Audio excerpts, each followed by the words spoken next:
45 46 टଙ୍କା थिला आपण चिनी अभी हम सुनिनी 75 टଙ୍କା चिनी हेलानी।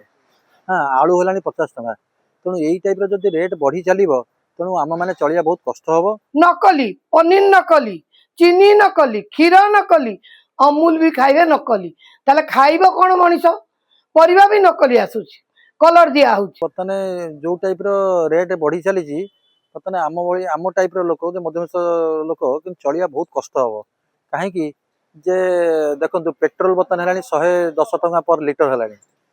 एबे मु शुणुची कौन मु तो सौदा पत्र किनी कि मुझे चिठा देखिली जे 45 टଙ୍କା 45 ना 56 45 46 टଙ୍କା थिला आपण चिनी अभी हम शुनिनी 75 टଙ୍କା चिनी हेलानी। हाँ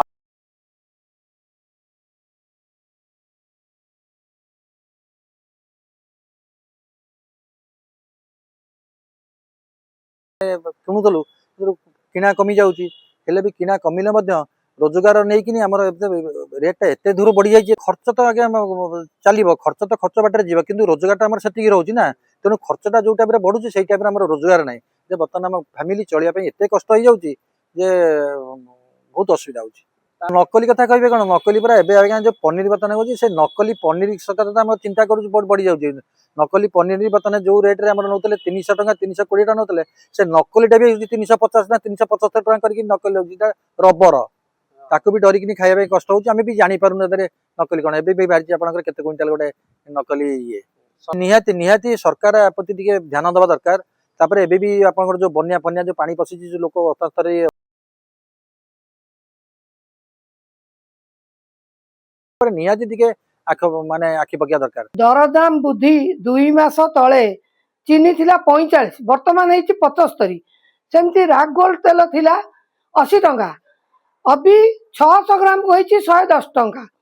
तो जदि गोटे मध्यवित्त बा गरीब श्रेणी लोक सी चलो केमिति चाउल फ्री रे दौरान सरकार से आउ तो समस्त पाऊना ना चाउल किलो 45 60 किणिकी गोटे परिवार चलैबा आजिका डेट रे केते जे कष्ट पेट्रोल रेट भी बढ़ी बढ़ी चली स्कूटी खंडे बा गाड़ी खंडे जी रखी से बाहर कर पारु नाहांती कहीं ना डर लगुच पेट्रोल रेट कोटी गाड़ी फाइन कटिब तुम दोष न था कि चालान घर को पड़े आसुची मोबाइल में मेसेज आसुची विभिन्न प्रकार अव्यवस्था भितर लोक गति कर आम जाऊे परिवार सौदा बैग भर्ती होता टंका 500 सौदा बैग भर्ती होता।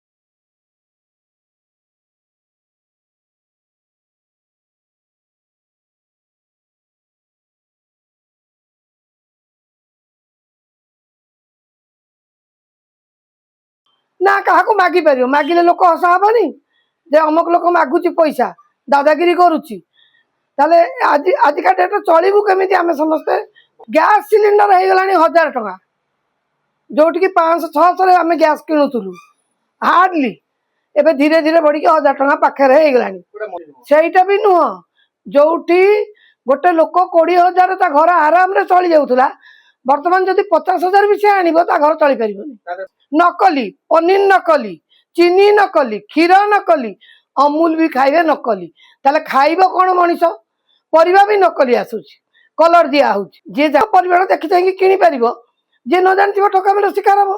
पनीर मध्य सेया क्विंटाल क्विंटाल पनीर धरा होची किंतु आसुची कोठी एते मीठा पनीर आसुची कोठी बहुत बाधुची।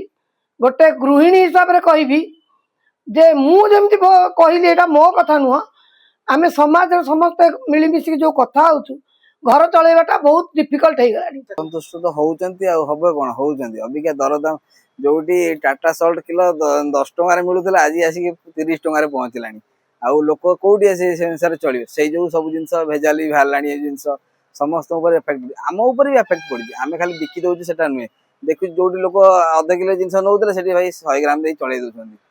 आजिकल डाली देखो तेल देखो तेलर परिमाण देखो तेल आजिकल केमी डबल रेट हो गलानी केमी लोक चले सी चलिया जमी से आम उपर ही प्रभाव पड़ुଛି। देखो आपड़ पामोलिन तेल आगुरी 65 70 मिलूला अबिका आसी 110 को लगिगला कौटी साधारण लोक चलिया भी व्यवस्था खराब हो गलानी लोक मैंने भावती आम ही सब बढ़े दूचे आम तादे कौ बढ़ला पूरा से अनुसार सब आम सिस्टम आम जमी किणु सेमती बिकू आमर तादे बाय मीडिया कौन रहा ଖାଲି ଆମେ ହିଁ ହନ୍ତସନ୍ତ ହବା କଥା ଥାର୍ଡ ପାର୍ଟିରେ ମଝିରେ ରହିକି ବ୍ୟବସାୟୀ ଭାବୁଛନ୍ତି ଯୋଉ ଲୋକ ଭାବୁଛନ୍ତି ବ୍ୟବସାୟ ହିଁ ସବୁ କରିଦେବୁ, କିନ୍ତୁ ଆମେ ତା ଦେହରେ କିଛି 1% ବି ଲାଭ ଇଏ ନୁହେଁ, ଯେମିତି କିଣୁ ସେମିତି ବିକିବୁ। ହଁ ଲୋକ ତ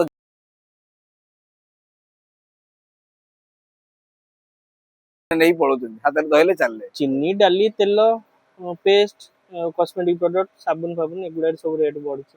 ଚିନି ବଢିଛି ପ୍ରତିଦିନ ଚିନି ରେଟ୍ ବଢୁଛି, ମାନେ ମାସେ ତଳେ ବୋଧେ ଚିନି 48 ଟଙ୍କା ଥିଲା, ଅବିକା ଚିନି ଆସି 75 ଟଙ୍କାରେ ପହଞ୍ଚିଲାଣି, ମେ ବି କାଲିକି 80 ବି ହେଇଯାଇପାରେ। ତେଲ ବି ବଢୁଛି, ତେଲ ସବୁବେଳେ 3 ଟଙ୍କା 4 ଟଙ୍କା 5 ଟଙ୍କା ଏମିତି ବଢିବାରେ ଲାଗିଛି। ଲୋକ ବହୁତ ଅସନ୍ତୁଷ୍ଟ ଅଛନ୍ତି, ଲୋକଙ୍କର ଜିନିଷରେ ମାନେ କ୍ୱାଣ୍ଟିଟି ଉପରେ ପ୍ରଭାବ ପଡୁଛି। ଯୋଉଠି ଲୋକ 4-5 କିଲୋ ଯିଏ ନଉଥିଲା ସିଏ ନଉଛି କିଲୋ 2 କିଲୋ ନଉଛି, ସେଇଭଳିଆ। ହଁ ଲୋକ କହୁଛନ୍ତି କିନ୍ତୁ କଣ କରିପାରିବା ଆଉ, ସିଆଡୁ ବଢୁଛି, ଆମେ କଣ ଥୋଡି ଆମେ ବଢଉଛୁ, ସେଇଭଳିଆ ହଉଛି।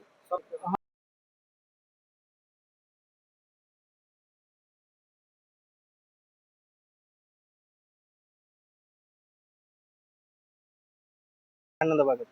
এই ভিডিওটি আপনার কেমিতি লাগিলা কমেন্ট করে জানাতু। ধরিত্রী লাইভ র यूट्यूब এবং फेसबुक चैनल को सब्सक्राइब करंतु।